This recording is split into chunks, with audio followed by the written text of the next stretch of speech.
Bueno, mis amados, pues continuamos con nuestro Salmo número 23, ¿verdad? Y nos volvemos a poner otra vez en tono, nos ponemos otra vez en armonía, recordando un poquito los domingos anteriores, para que los que nos acompañan por primera vez o que ya se congregan con nosotros, pero que no han asistido a los últimos fines de semana, pues sepan de qué estamos hablando, ¿verdad? Porque es una serie pequeña que se llama El Señor es mi pastor. Y tiene que ver con lo que el Salmo 23 nos dice, lo que el Salmo 23 nos habla. Y comenzamos, ¿verdad? Hace 2 domingos comenzamos nosotros hablando de el Evangelio de Mateo capítulo 9 versículo 36, que decía que Jesús, al ver a las multitudes, al ver a la gente, al ver a las personas, dice la palabra que sintió compasión por ellas. Y tuvo compasión de ellas por 2 razones. Una porque estaban desamparadas y otra porque estaban dispersas, ¿verdad? Y dispersas, pues ya vimos, cada desamparo es sin protección, sin cobertura, sin seguridad, sin ser afianzados. Gracias, Adri. Y decíamos que dispersos, pues tiene que ver, como el nombre lo dice, ¿verdad? Que no formamos parte de un redil, de un grupo, pero que también tiene que ver con estar dispersos, sin enfoque, sin propósito, desenfocados. Y entonces eso es lo que al Señor lo lleva a tener compasión de la humanidad, que la humanidad está desamparada y sin propósito, ¿verdad? Y luego ahí empezamos a platicar acerca del Salmo número 23, que es donde seguimos trabajando. Acompáñame al Salmo número 23, ahí en tu Biblia. Y estamos a partir del versículo número 1, aunque ya estudiamos el 1, el 2 y el 3. Hoy vamos a platicar del versículo 4, pero estamos poniéndonos otra vez en el camino para entender, gracias Alfonsito, para entender lo que estamos haciendo aquí. Y dice la palabra ahí que el Salmo 23, de hecho si tu Biblia tiene título, dice Jehová es mi pastor, ¿verdad? El Señor es mi pastor. Y entonces, ¿cómo estaba Jesús? Estaba compadecido de la humanidad porque estaban como ovejas sin pastor. ¿Y cuál era la manifestación de una oveja sin pastor? Desamparada y dispersa. Pero en el Antiguo Testamento dice que Él es el pastor que requiere la humanidad. No es la religión que requiere la humanidad. No es la manera de pensar que requiere la humanidad. No es la filosofía que requiere la humanidad. La humanidad requiere un pastor. Alguien que esté con ellos. Alguien que viva con ellos. ¿Dónde está el pastor? El pastor está como los voladores de Papantla inalámbricos. ¿Tú has visto un volador de Papantla inalámbrico? ¿Qué pasaría si fuera un volador de Papantla inalámbrico? ¿Te lo imaginas? De la misma manera, mis amados, un pastor no es inalámbrico. Hemos hablado ya varias ocasiones en esta plática de lo que sucede cuando una oveja no tiene un pastor cerca. Y vimos algunos ejemplos, ¿verdad? Lo que vimos el perrito, vimos lo que nos pasó hace 15 días cuando salimos de aquí, que casi me echó un chivo con su hija, y una gran cantidad de cosas. ¿Por qué? Porque ¿quién sabe dónde está el pastor? Porque no existe un pastor que esté comiéndose unos huevitos estrellados en lo que sus ovejas están allá, quién sabe dónde, ya se las robaron, ya se las comió el lobo, o en la época moderna ya los planchó un camión. El pastor está con la oveja, cerca de la oveja, huele a oveja. ¿Y quién es el pastor de la humanidad? ¿O quién quiere ser el pastor de la humanidad? El Señor, ¿verdad?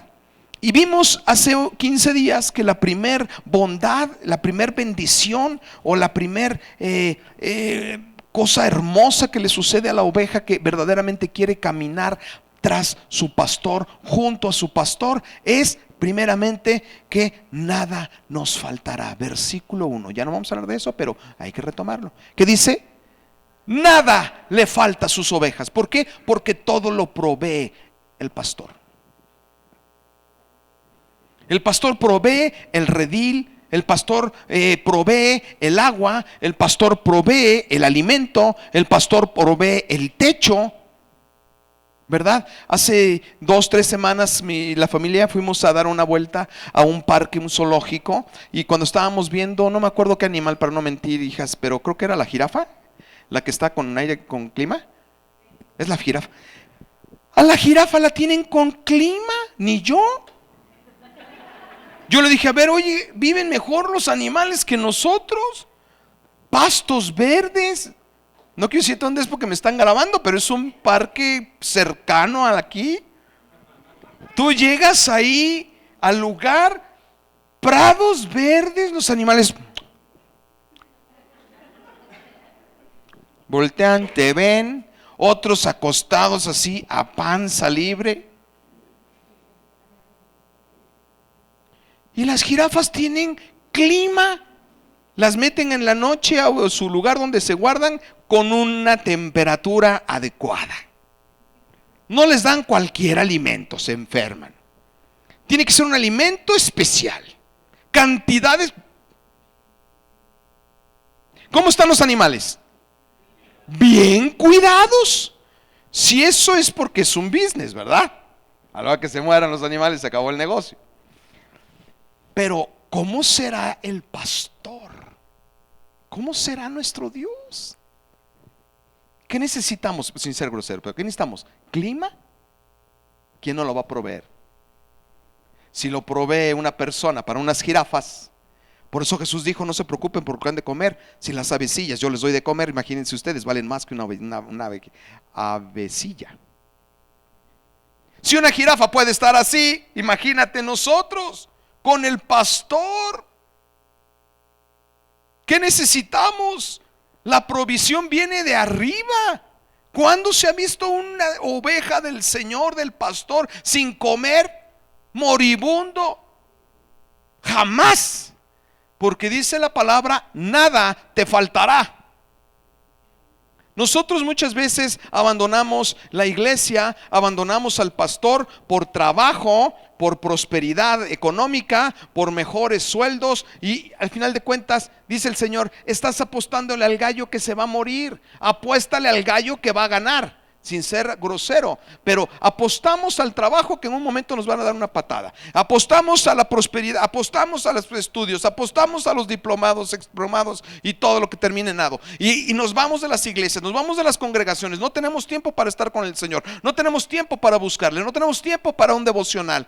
Y dice el Señor, estás al revés. Cuando tú le apuestes al pastor, nada te faltará, nada te faltará. No pasarás hambre, no pasarás frío. Necesitas aire acondicionado, te lo pongo. Necesitas calefacción, yo te lo pongo. ¿Por qué? Porque nada de lo que necesites te hará falta. ¡Qué preciosa palabra! ¡Qué preciosa palabra! Y decíamos hace 8 días que Él es nuestra paz y Él es nuestro reposo. Y decíamos, ¿cuánta gente ansiosa de paz en el corazón? Hablábamos de los suicidios. Ya los suicidios ya no son de las personas que tienen que mantener 30 niños. Ya los suicidios son en los niños, en los jóvenes, en los adolescentes. Cada vez hay más índice, hay índices más altos de niños y de jóvenes que se suicidan. Para que una persona se suicide es porque está llegando a unos niveles de depresión y de ansiedad, de desamparo tremendos. ¿Cuánto alcohólico hay? ¿Y por qué es el alcoholismo? Muchas razones, pero una de las razones es las personas que están en depresión, en desamparo. Pero dice la palabra, yo soy tu paz, yo soy tu refugio. Vengan a mí los que estén cargados y los que estén cansados, y yo les daré descanso. Yo les daré descanso. Pero buscamos en todos lados, buscamos en todas las medicinas. No estoy en contra de la medicina, lo que estoy diciendo es que algo que resuelva nuestro problema. Puede ser medicina, puede ser algo que traiga paz al corazón. Pero nunca vamos a los pies del Señor. Jamás vamos a buscar la paz en la presencia. Jamás buscamos. Ahorita que estábamos cantando, ¿tú crees que ahorita, cuando estás cantando ahorita, cantaré y Señor, yo quiero, si estás alabando y estás adorando, mira, puede caer un asteroide enfrente? No, tú te preocupa. Tú te preocupa. Estuvieras tú sentado en el pecho de Jesús. ¿Qué te puede pasar, Arturo? ¿Qué te puede pasar? ¿Quién puede hacer algo? ¿Quién? Dice, nada, ni lo alto, ni lo bajo, ni lo muerto, nada podrá apartarte del amor del Señor. Nada. Esa es la paz, que era lo que enfurecía a los primeros romanos, que no importaba lo que hacían con la iglesia primitiva. Ellos estaban en paz, morían en paz, vivían en paz. ¡Qué frustración! Esto es como cuando rompes con una novia o con un novio y quieres que sufra y el otro está contento. No te duele tanto el rompimiento como la actitud. Quiero que sufra, que le sienta. Yo lo veo comiendo chilaquiles como si nada hubiera pasado. Eso duele. Los romanos se sacaban los ojos de coraje porque Digo, no se trata de quitar los pies de la tierra, no. Pero ¿dónde está descansando tu paz? Mi paz les dejo, mi paz les doy. Pero mi paz no es como el mundo la da.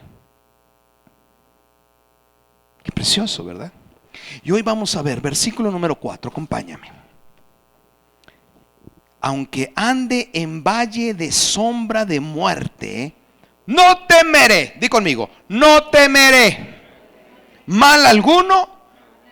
Di conmigo, cierra tus ojos y no me lo digas a mí, porque yo también lo voy a decir. Díselo al Señor, porque tú estás conmigo. Amén. Uy, pero va a desaparecer la empresa, porque tú estás conmigo. Uy, te van a abandonar todos tus cuates, porque el Señor está conmigo. Para los que les van a los jefes van a perder hoy. Di, el Señor está conmigo.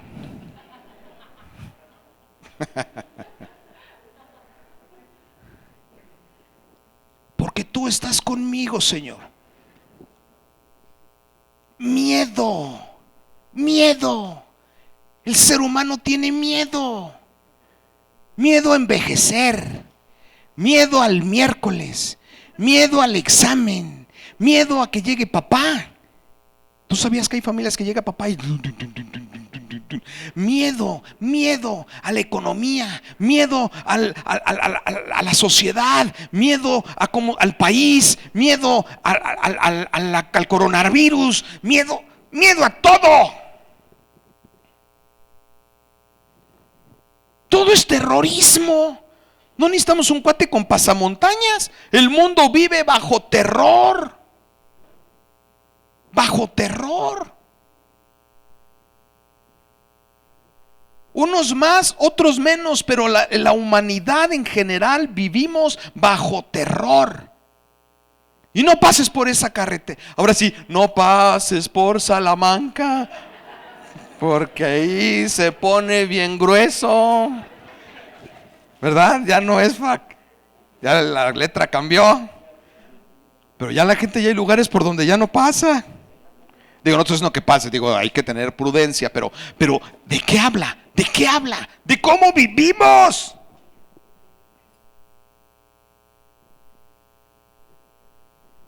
Miedo, terror. La gente tiene miedo, mis amados. Pero vamos a ver lo que hay en el corazón de las ovejas que tienen un pastor. Y no cualquier pastor. Tenemos al buen pastor, dijo el Nuevo Testamento. Yo soy el buen pastor. No un pastor chafa, el buen pastor. ¿Y cómo garantiza él que él es un buen pastor? Ahí lo mismo, lo dice en esa misma cita bíblica. ¿Cómo garantiza que él es un buen pastor? Te lo digo. Yo soy el buen pastor. ¿Cómo vas a saber? Poniéndome en el lugar de Jesús. ¿Cómo vas a saber, tú oveja, que yo soy el buen pastor? Porque el buen pastor su vida da por sus ovejas. ¿Qué garantiza que nuestro pastor es el buen pastor? El pastor perfecto, el pastor verdaderamente eficiente. Cuando veas a Jesús colgado de la cruz. Cada que veas a Jesús colgado de la cruz, di, Él es el buen pastor. Él es el buen pastor. Y dice el versículo número 4: aunque ande yo, oveja, en valle de sombra de muerte, en algunas versiones dice tenebroso, no temeré, no tendré miedo. Y vamos a ver, ¿por qué le pusieron valle? Le pudieron haber puesto calzada, le pudieron haber puesto cerro, le pudieron haber puesto cueva. Fíjate que la porción de la palabra nunca son palabras así para que pues no, cada tilde. Por eso dice la palabra, bueno, voy a usar otra. Dice la escritura que toda palabra y toda tilde no se puede mover de las escrituras. ¿Sabes por qué? Porque todo está perfectamente bien hablado para que el Señor muestre lo que el hombre debe de saber. No puso valle porque pudo haber puesto otra cosa. Puso valle porque tenía que ser puesto valle. Cualquier cosa que tú veas en las escrituras, no la trates de explicar, trata de entenderla, pero a la luz de lo que Dios te quiere hablar. Valle, aunque ande en valle de sombra de muerte, aunque ande en valle tenebroso, porque la palabra nos dice valle. Porque si tú buscas en un diccionario, o tú ya sabes lo que es un valle, te vas a dar cuenta que es un terreno llano. ¿Y qué es llano? Plano, libre, ligero, no hay nada más que un plano llano. No hay cerros, no hay hendiduras, no hay trincheras, no hay cuevas para protegerte, no hay cerros para que puedas ver en lo alto. Estás a despoblado.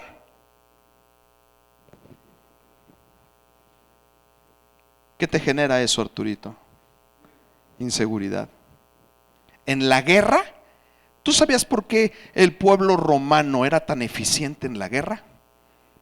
El pueblo romano siempre buscaba los valles para pelear. Napoleón siempre buscó los valles para pelear. Siempre los valles es donde tú puedes hacerle frente a otro pueblo, porque te da capacidad de trabajar en el ejército. ¿Por qué Estados Unidos perdió en Vietnam? No hay valles. Un ejército bien estructurado, un ejército con logística, un ejército con estructura, con estrategia militar, no puede pelear como en Vietnam. Necesitas espacio. Habían hoyos, habían cuevas, habían árboles, había pasto, hojarasca, un montón de cosas que decían: ¿dónde están los enemigos? No los veo.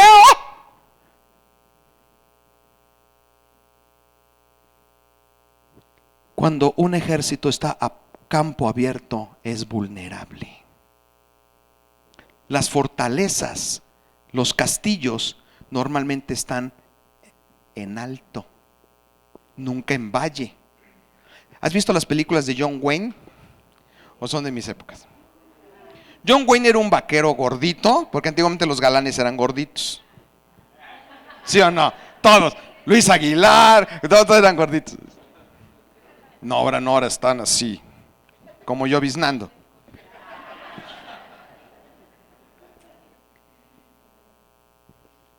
Y se ve cómo van los vaqueros y las caravanas de vaqueros. ¿Dónde van las caravanas de vaqueros y los vaqueros? En los valles. ¿Y dónde estaban los en las películas de vaqueros contra apaches? Arriba. Siempre de repente volteaban y un montón de monitos allá arriba. Porque arriba tú tienes dominio. Ves todo el valle. Y el que va en el valle, ¿dónde se hacen las emboscadas? Discúlpame que le dé tanta vuelta a lo del valle, pero es que tenemos que entender lo que la palabra quiso decir con valle. ¿Por qué dijo valle? ¿Dónde se hacen las emboscadas? En los valles. Siempre el que va a ser emboscado, venlo en las películas, cuando entran los ejércitos, cuando entran las caravanas o cuando entra la caballería, siempre van todos viendo para arriba. Y tú ya, como ya hemos visto miles de películas de esas, dices: ahorita les van a salir de arriba. Ya somos estrategas militares, ¿verdad? Va a salir de arriba. los van a emboscar, es una trampa, ¿sí o no? Siempre van a caer en la trampa, ya no la sabemos, porque siempre el que está en el valle está en desventaja, siempre. Y dice la palabra, aunque ande en valle, aunque esté inseguro, aunque esté vulnerable, aunque esté a campo abierto, no temeré, no tendré miedo. Aunque la tierra se mueva, aunque los gobiernos cambien, aunque aumente la violencia, aunque la inseguridad, las finanzas, el dólar, aunque pase lo que pase, yo no temeré. No temeré. ¿Por qué? Porque Él está conmigo. ¡Qué palabra! ¡Qué palabra! Estamos empezando un nuevo año. Ay, que no, que va a ser. Hoy no, que ahora sí se mueren todos. No temeré. ¿Por qué? Porque mi seguridad y mi confianza no depende de ninguna cordillera, de ningún montón de montes, de cuevas o de trincheras donde yo me pueda meter. Mi seguridad depende de quién está conmigo. Y el pastor, el buen pastor, está conmigo. Preciosa palabra. Preciosa palabra. Y entonces vamos a aprender algunas cosas. Porque entonces el miedo y el pánico en el pueblo de Dios no debe existir en su diccionario. Así. Tenemos temor de Dios, pero no tenemos miedo ni al hombre, ni a las circunstancias, ni al clima. Nosotros estamos seguros en las manos y en los brazos de nuestro Señor. Y pase lo que pase, el Señor está contigo.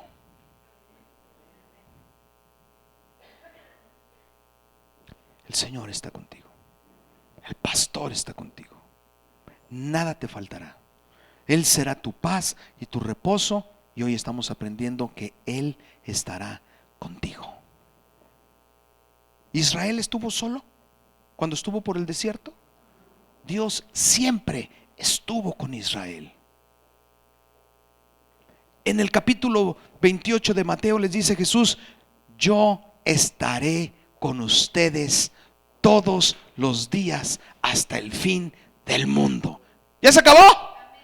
Sigue contigo. Yo estaré contigo, dice el Señor. Yo estaré contigo los domingos que hay reunión. Así dice. Yo estaré contigo los días que leas tu Biblia. Yo estaré contigo todos los días.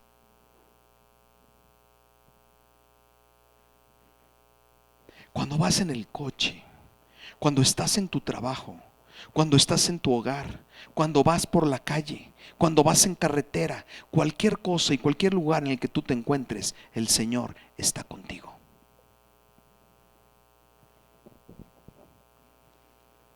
¿Qué causa el miedo, mis amados? Acompáñame al capítulo número 3 de Génesis. ¿Qué causa el miedo? ¿Por qué el hombre tiene tanto miedo? ¿Por qué la humanidad vive bajo terror? No, pues es que vete el mundo. No, esa no es la razón. La razón de por qué el mundo tiene miedo y terror no es lo que vive, no es lo que suceda, no es nada de eso. Te voy a decir, y no yo, no, la palabra nos va a decir el día de hoy qué es lo que produce o cómo surge el miedo en el ser humano. Capítulo 3, vamos a leer el versículo número 10. Ponte en tu versículo número 10 del capítulo número 3 de el Génesis. Es Adán.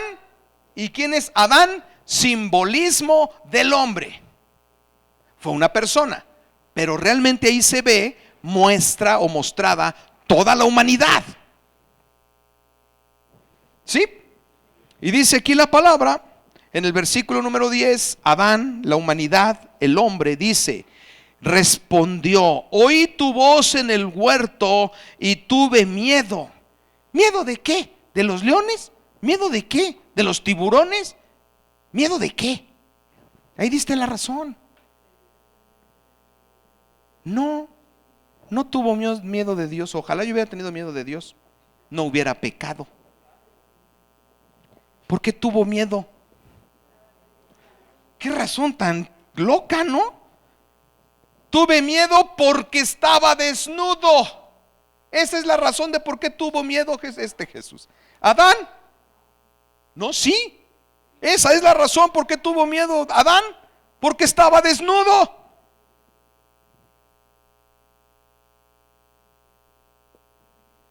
Pero para eso estamos aquí, para que el Espíritu nos revele qué significa eso de tener miedo porque estoy desnudo.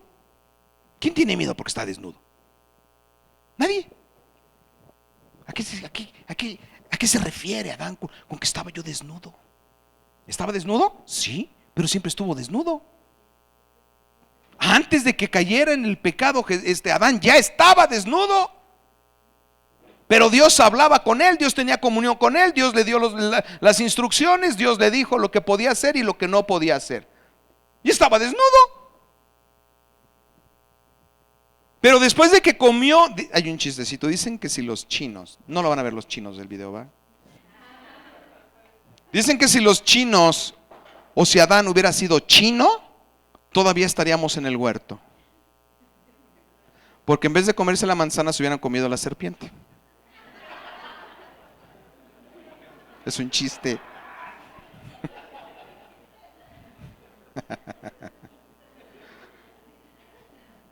Bueno, es un chiste. No hay chinos aquí, ¿verdad?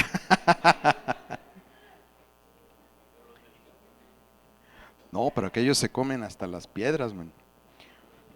Bueno, no es el tema. Era un chistecín. ¿Qué pasa, mis amados? ¿Por qué fue desnudo? Estaba desnudo y de repente tuvo miedo porque estaba desnudo. Lo que sucede, mis amados, es que lo que al hombre le genera miedo es su separación de Dios, el pecado. La humanidad vive en pecado, separado de Dios.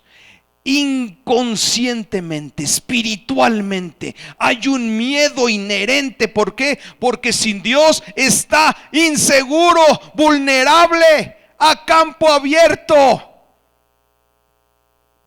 No necesita teología 1, teología 2 y teología 3. Viene en su ADN caído. Sin Dios, separado de Dios, el hombre vive inseguro, desprotegido. Y él se dio cuenta de su conciencia, su pecado, se dio cuenta de su estado sin Dios y tuvo miedo.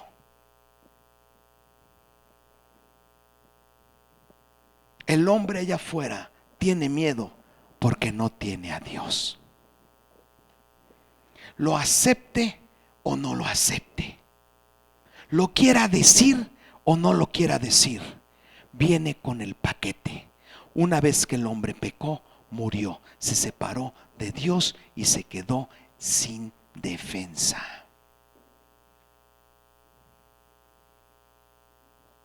Y lo sabe. ¿Por qué la gente cuando va a morir tiene miedo? El que está en Cristo, el que ha sido guiado por el pastor, el que está en los brazos del Señor, el que está convencido de que Jesús le espera con los brazos abiertos, que hay una morada esperándole allá arriba, no hay miedo. Pero el que no tiene eso en el corazón, hay nanita. El hombre que no tiene a Dios vive en pánico, en miedo. ¿Ya estás conmigo? Esa es una verdad. Lo que hizo que Adán tuviera miedo es el pecado. ¿Cuántas veces no bajó Dios para hablar con Adán antes de caer? ¿Cuántas veces no habrá bajado? ¿Y tenía miedo Adán? Y decía de que, Adán, sabía lo que había pasado. Pero no fue Dios el que le dio miedo, ya había entrevistado con Dios. Cuando yo era joven, mi papá no quería que fumáramos. Y un día estaba yo en la calle con un cigarro. Y de repente ven, papá venía en la esquina. Me tragué el cigarro. Es en serio. Me tragué el pedacito de cigarro.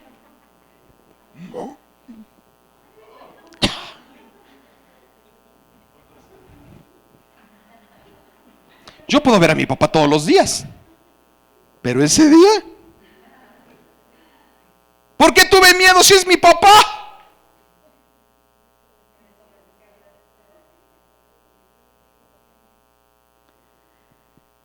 Imagínate que de repente estás tú en tu trabajo ahí bien coquetón con la seca. No, entonces qué, no, pues sí, mira, todos los días yo trabajo aquí, ¿verdad?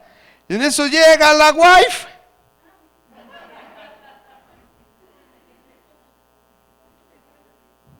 Pero si ves a tu wife todos los días, tú te puedes encontrar a tu wife en la calle, en el centro, en el cine, no pasa nada. Pero en ese momento que estás haciendo lo que no es correcto, lo que no está bien, ¿qué hay, nanita? Ay, Dios quiera sea un sueño, ¿verdad?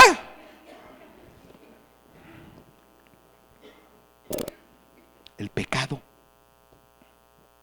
la separación, la indefensidura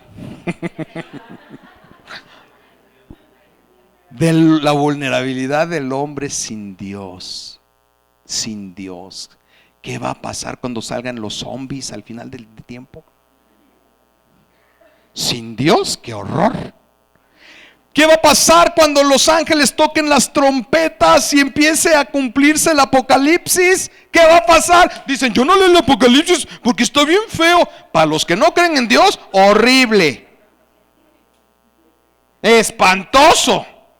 Pero para el pueblo de Dios, el Apocalipsis es el libro más hermoso. ¿Sabes por qué? Porque viene el Señor y se encontrará con su iglesia y entraremos a las bodas del Cordero y nos sentaremos a la cena del Señor. Y ¡wow! La presencia de Dios. Los que están sufriendo por el asteroide, los animales muertos, los secos, son los que no tienen a Dios. Los que no tienen esperanza, los que no tienen piso. Los que dependen de su dinero. Cuando empiece a escasear el agua, ¿de qué te va a servir el dinero? Cuando no haya comida porque todos los mares están contaminados, ¿de qué te va a servir que eres presidente Geo? ¿Qué? ¿De qué te sirve CEO y Zoe?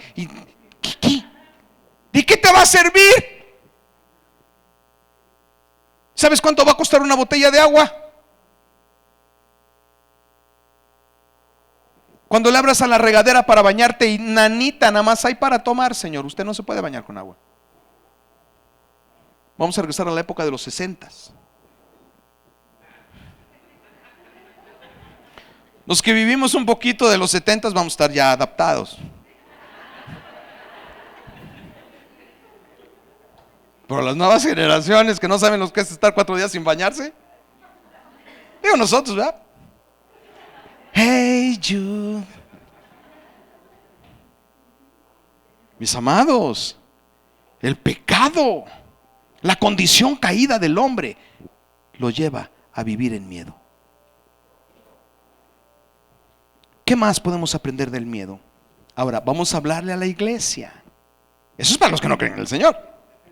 Pero ¿por qué la iglesia vive en miedo? Todavía le preguntas a la iglesia, oye, cuando te mueras, que ay, ni lo menciones, hermano. ¿Qué va a pasar si el Señor te manda a llamar hoy? Dice Pablo, porque para mí el morir es ganancia. Y nosotros, no, espérate, no me empujes.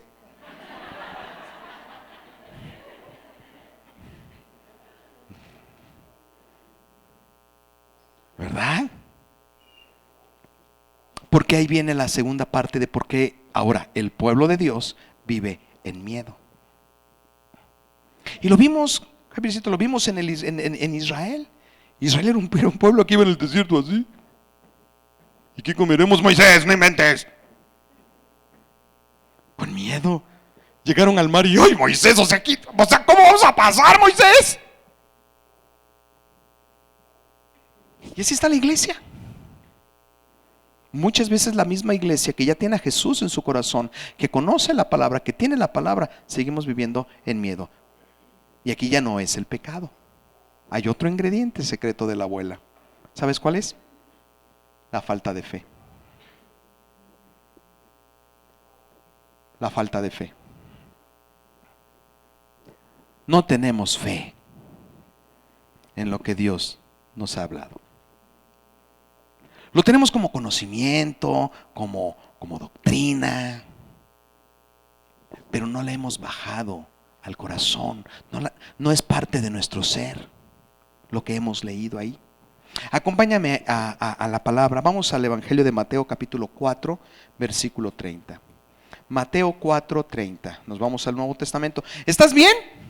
¿Estás aprendiendo? ¿El Señor te está mostrando hoy cosas de bendición para tu vida? Qué bueno, porque de eso se trata, de que el Señor nos fortalezca en lo que la fe, en lo que el Señor quiere para su pueblo. ¿Y qué dijimos? 30, versículo, no, 14, 30. Vamos a Mateo. ¿Dije 4 o 14? No, es 14. Entonces todos a Mateo 24. No, 14. Mateo 14. Versículo 30.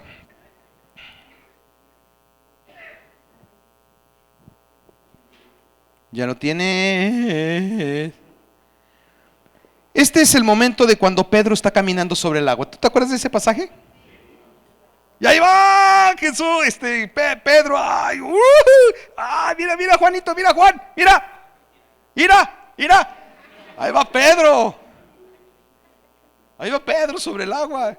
Y todos sus compañeros, amigos, se va a hundir, seguro se va a hundir. Porque así somos las porras de los demás, ¿eh? No va a poder, se va a hundir, se va a morir, ¿no? Pero ahí va Pedro. ¿Qué mantenía a Pedro caminando sobre el agua? Jesús puede, pues Jesús. Pero Pedro era un cuate como tú y como yo. Y empieza a caminar sobre el agua y la fe lo sustentaba. Dice la palabra antes, pero no leer todo el pasaje, pero nos acordamos bien. Era una noche, había tempestad. O sea, no era el mar de Guayabitos o el mar de acá de la... No, mi amado. Era un lugar donde había olas, porque había una tempestad. El viento estaba impetuoso. ¿Quién se ha metido a nadar de noche? No a la alberca, si aún la alberca se siente así como... ¿Ah? El mar, papá. Que sientes que pasa un pedacito de alga por los pies. ¡Ay! ¡Ay! ¿Da miedo? ¿Da miedo? Pero Pedro iba caminando. Ahí voy, Señor, ahí voy. Padrísimo. La fe en un nivel altísimo. La fe de Pedro estaba hasta arriba. La fe de Pedro, dice la palabra, puesto los ojos en Jesús. Puesto los ojos ¿en quién? En Jesús, autor y consumador de la fe. Ahí estaba Pedro viendo a Jesús. Ahí voy, Señor, caminando sobre el agua. La fe, yo sé que puedo, no por mí, sino por a quien estoy viendo, donde estoy enfocado, donde estoy sustentado, donde está mi fe, es en Jesús. Y ahí está Jesús delante de él diciéndole: Pedro, ven.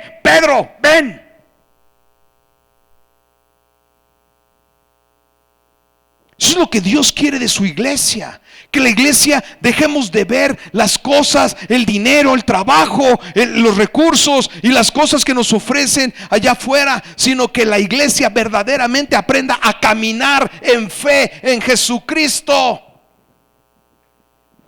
Por eso lo dijo la palabra: puestos los ojos en Jesús. ¿En quién deben estar puestos los ojos de la iglesia? En Jesús. Autor y consumador de qué. Si tú te desenfocas, si Él es Jesús, como Él es el autor de la fe, Él es el consumador de la fe. Yo camino en fe, fortalecido, avivado, porque tengo los ojos puestos en quien genera esa fe en mi corazón. Pero si yo empiezo a voltear hacia otros lados, me hundo.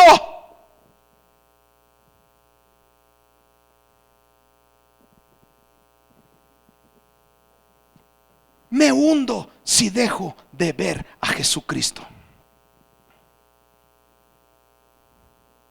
Porque la iglesia que ya camina con el Señor tiene miedo en su vida. Porque la iglesia sigue caminando con temor, con miedo, porque está puesto su ojo en el trabajo, porque está puesto sus ojos en sus recursos, porque están puestos sus ojos en sus relaciones, porque están puestos sus ojos en sus títulos, porque están puestos sus ojos en un gobierno, porque están puestos sus ojos en cualquier cantidad de cosas.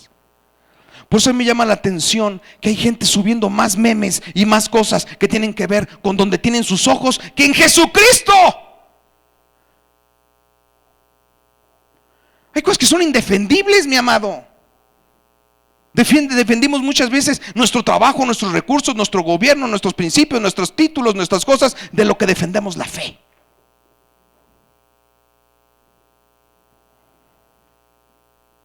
Eso es tremendo. Porque entonces yo no estoy descansando en Cristo. Entonces mis pies no están sobre roca en Cristo. Siguen estando desenfocadas. ¿Y qué va a pasar cuando te falle todo eso en lo que pusiste tus ojos? Porque te digo una cosa, te va a fallar.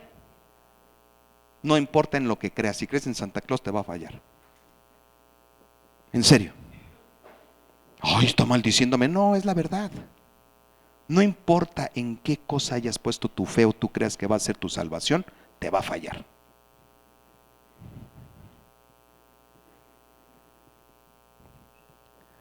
Acompáñame, versículo 30, capítulo número 14. Pero al ver el fuerte viento, ¿qué tuvo Pedro? Miedo. ¿Por qué la iglesia, quien ya camina con Cristo, sigue temerosa, sigue miedosa, sigue insegura? Porque está enfocado en todo menos en Cristo. ¿Qué pasó con Pedro? Que Pedro iba bien. Iba con sus ojos puestos en Jesús y allí iba, pero dice la palabra que se desenfocó y empezó a ver el mar y empezó a ver las olas y empezó a ver el viento y empezó a ver todo eso. ¿Y qué fue lo que sucedió? ¿Cuáles son las consecuencias de desenfocarnos? Dice que comenzó a hundirse. ¿De qué tenía miedo Pedro? ¿De que pasara una lancha y lo atropellara? ¿De qué tenía miedo Pedro? ¿De que agarrara un tiburón blanco y se lo comiera? ¿De qué tenía miedo Pedro? De hundirse. ¿De qué tenía miedo Pedro? Dilo conmigo. De hundirse. ¿Y qué fue lo que le pasó? Se hundió. Te digo una cosa. Las cosas a las que le tienes miedo son justamente las que te van a llegar cuando te desenfocas de Cristo.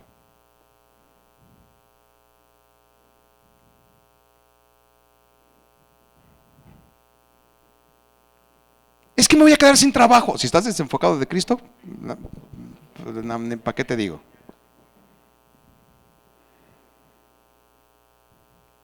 Pero Él estuvo en pastor, nada te faltará. Y aunque andes en valle, aunque andes desprotegido, aunque andes a cielo abierto, aunque andes a campo abierto, dice la palabra, Él está contigo. Pedro tuvo miedo porque le faltó fe. Dejó. ¿Y por qué le faltó fe? La fe sale como las gallinas ponen huevos.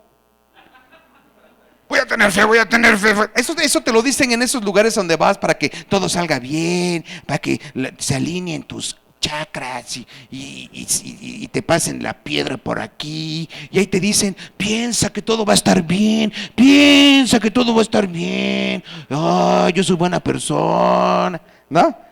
Y sales y sigue igual, todo el mundo igual. Porque eso no sirve para nada. Es como si yo dijera, a ver, vamos a hacer todos un ejercicio, ¿sale? Sí, ok. Se va a nublar, se va a nublar, se va a nublar. ¿Se va a nublar? ¿O en serio crees que?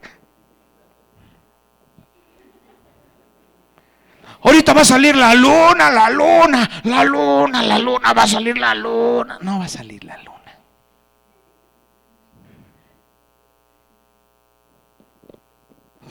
No va a salir la luna. Mis amados, la fuente de fe es Jesucristo. Si tú te apartas de Cristo, te quedas sin fe. Y si te quedas sin fe, te hundes. Gracias. ¿Estás conmigo? Puestos los ojos en Jesús, autor y consumador de la fe, y caminarás sobre el agua. Pero vamos al tercer punto. Estamos aprendiendo, está padre, ¿no? Vamos al tercer punto.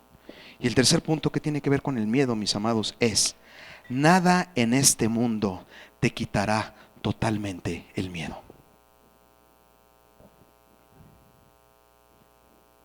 Nada. No hay nada aquí en la tierra en lo que puedas confiar para que te quite completamente el miedo. ¿Es cierto, Javiercito? Es que no somos machos, pero somos muchos. Y conforme se va mermando el grupo, te quedas sin el cobijo. Ah, pero es que mi jefe es mi tío. ¿Y si lo corren?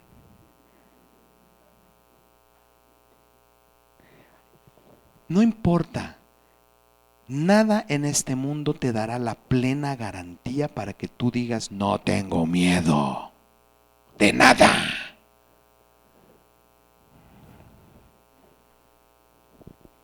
¿Has visto los soldados cuando van a la guerra? Van por obediencia, pero veles las caras. ¿Quién vio Buscando al Soldado Ryan? ¡Qué película tan fuerte! Vas viendo cuando van los anfibios que apenas van a llegar al desembarco de Normandía. Van así los muchachos. Bueno, hay gente vomitando dentro del anfibio. O sea, no se arrugaron, bajaron, dieron el pecho. Pero los muchachos iban iban orinándose de miedo.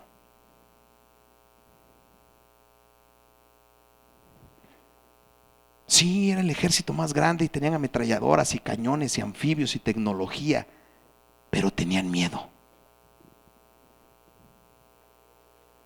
Porque no hay nada en esta vida que te garantice quitarte el miedo completamente. No existe nada. A nuestros hijos tenemos que enseñarlos a que tienen que ser disciplinados, ordenados, estudiar, prepararse y edificarse. Pero siempre enséñale a tus hijos que eso no es la garantía. La garantía es: nunca te desenfoques de quién es tu Señor. Jamás.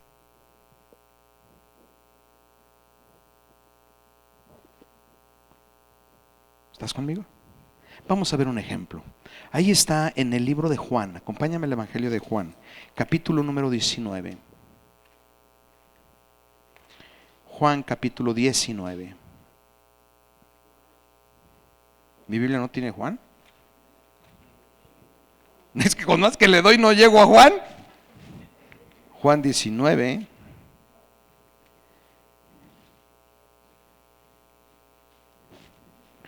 Juan capítulo 19.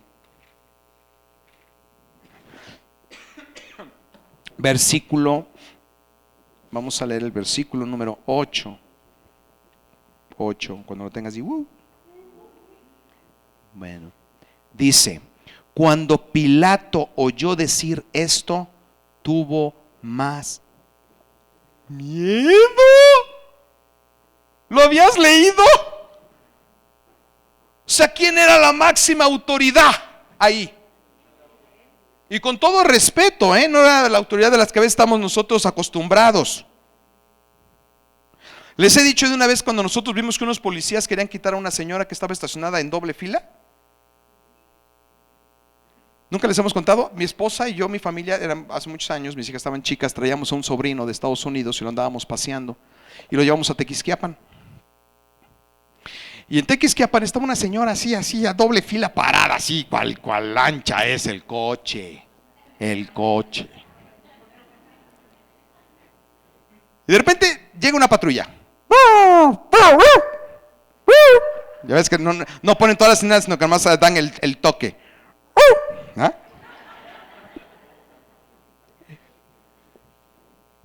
Por el retrovisor.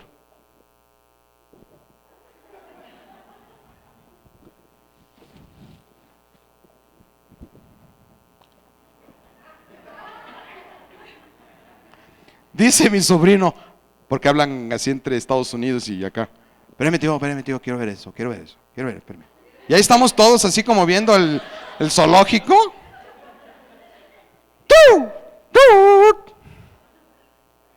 ¡No!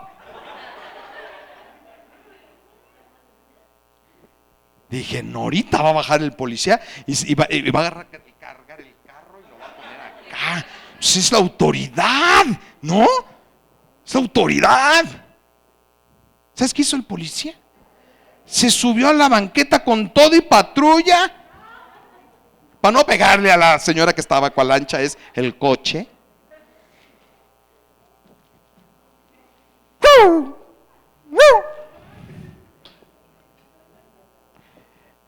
No, tío, en Estados Unidos ya lo habían tenido boca abajo en la calle, esposándola. ¿Cómo que no? Si no le estoy pidiendo permiso, quite su carcacha o se la arrastro. Bueno, esa no era la autoridad de Roma. En Roma cualquier día le decías a un romano que no. ¿Verdad? ¿Tú te imaginas que llegara una cuadrilla de romanos y te dijera que te movieras? Pregúntale a todos los que vivieron en esa época, ¿quién se atrevía a decirle a una cuadrilla de romanos que te mueven? No, no te mueves. Eso era una cuadrilla de soldados. Este era Pilato. Era la máxima autoridad en esa región. Si él decía, quiero que me derriben el templo, lo derribaban. Si él decía, vamos a poner Jerusalén enfrente, lo ponían enfrente. Porque el pueblo que gobernaba y que tenía sometido hasta todas las naciones era Roma. Tenía todo poder y toda autoridad en ese lugar. Se lo dijo a Jesús, ¿no ves que yo tengo la autoridad para liberarte? ¿Y la tenía o no? Sí la tenía. Pilato pudo haber traído un montón de, una centuria. Porque los centuriones formaban grupos de 100 soldados romanos. Con una centuria quitaba a Caifás, a Jaifás y a la Anás y al Antifaz. Quitaba a todos los que estaban ahí. Con una centuria. ¿Sabes qué? Me los quitas a todos de aquí porque quiero ver el partido de los jefes hoy. Quiero ver. ¿Tú crees que no podía hacerlo Pilato, sí o no?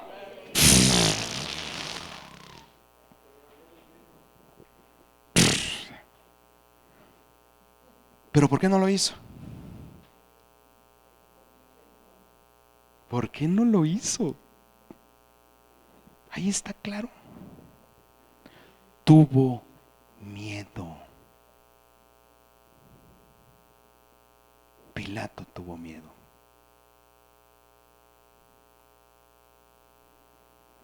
En la historia, mis amados, grandes hombres han tenido miedo, a pesar de su poder, a pesar de su autoridad, a pesar de su renombre, a pesar de su fama, tuvieron miedo. ¿Sabes qué hizo a Pilato tomar las decisiones ese día? El miedo. Lo que nos lleva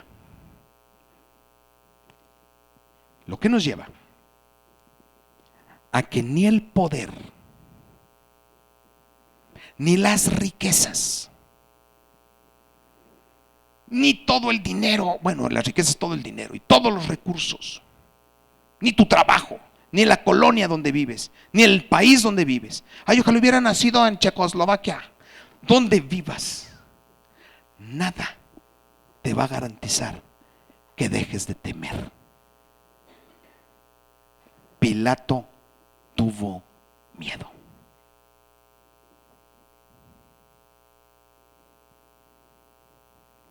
Eso está tremendo. Eso está tremendo. ¿Por qué? Porque ni el dinero, ni el poder, ni tu fuerza, joven, ni tu fuerza.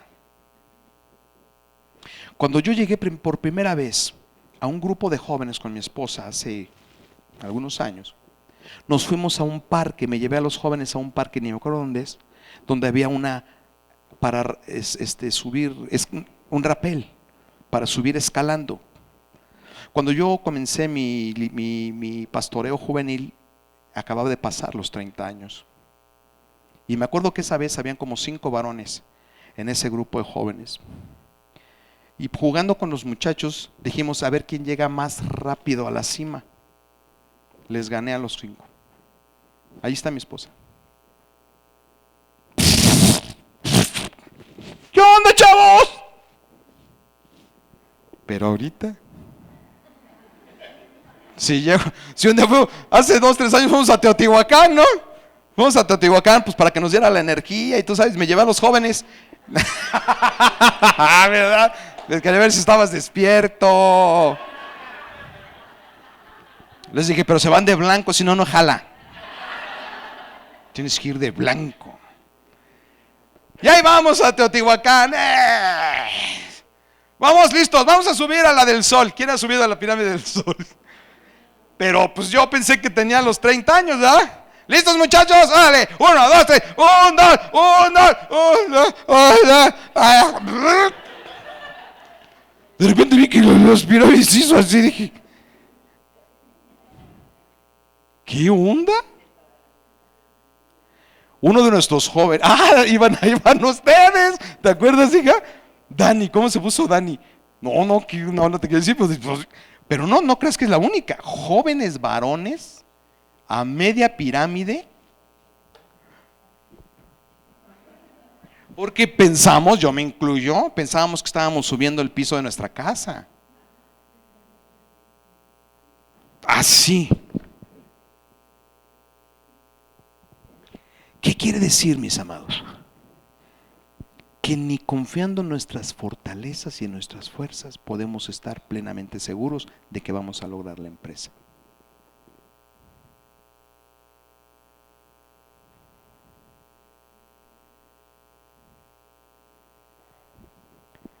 Cuando salí de la escuela, se los he contado, ya estoy cerrando, salí de la escuela, pues para mí bien preparado, bien, todo 10 y 9 y 8. Y cuando llegué a una empresa por primera vez,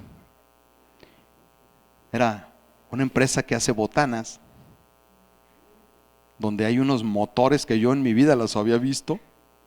O sea, no son motorcitos, o sea, son motores, mi amado, transformadores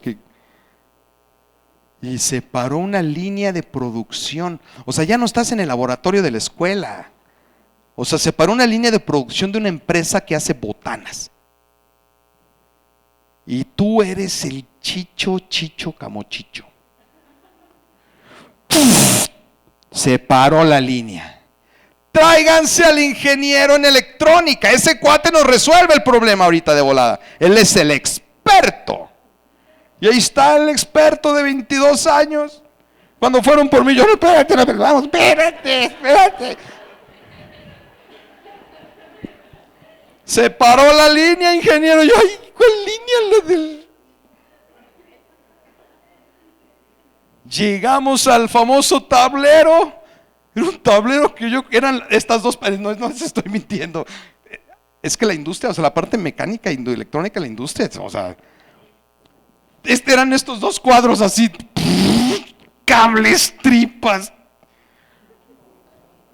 Y todos.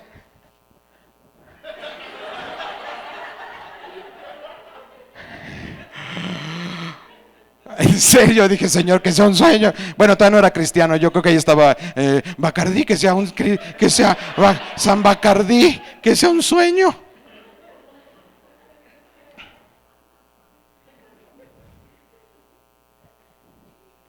¡Qué miedo! Uno de los mecánicos ya grandes, ya de tiempo, yo creo que vio mi cara, que dijo, este no sabe ni de qué le estamos hablando. Ingeniero, yo creo que es por ahí, ¿verdad? Claro, sí se ve.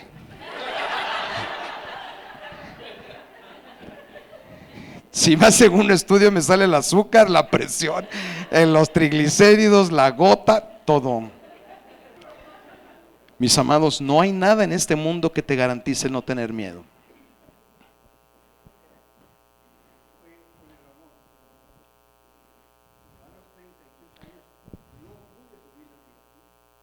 Ajá. Sí, ¿no? Y depende de nosotros, de cada uno de nosotros. Si es una pirámide tremenda, sí, no. Ahí hay que subirla piecito a piecito. Y menos, no, y menos ahorita ya. Yo ahorita les tomo yo les guardo las bolsas acá abajo.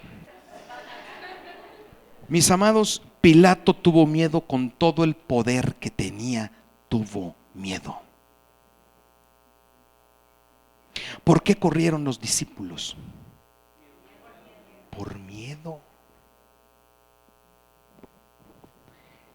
Termino con esto, acompáñame a Juan 14, 27. Ahí mismo, vámonos unos capítulos atrás. Juan 14, versículo 27.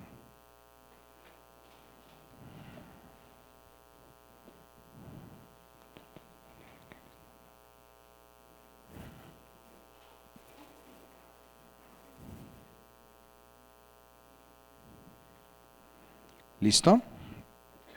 Vamos a enfocarnos en la parte B, o sea, la segunda parte de este versículo, pero vamos a leer todo el versículo. ¿Ya estás conmigo? Versículo 27 dice, la paz les dejo, mi paz les doy.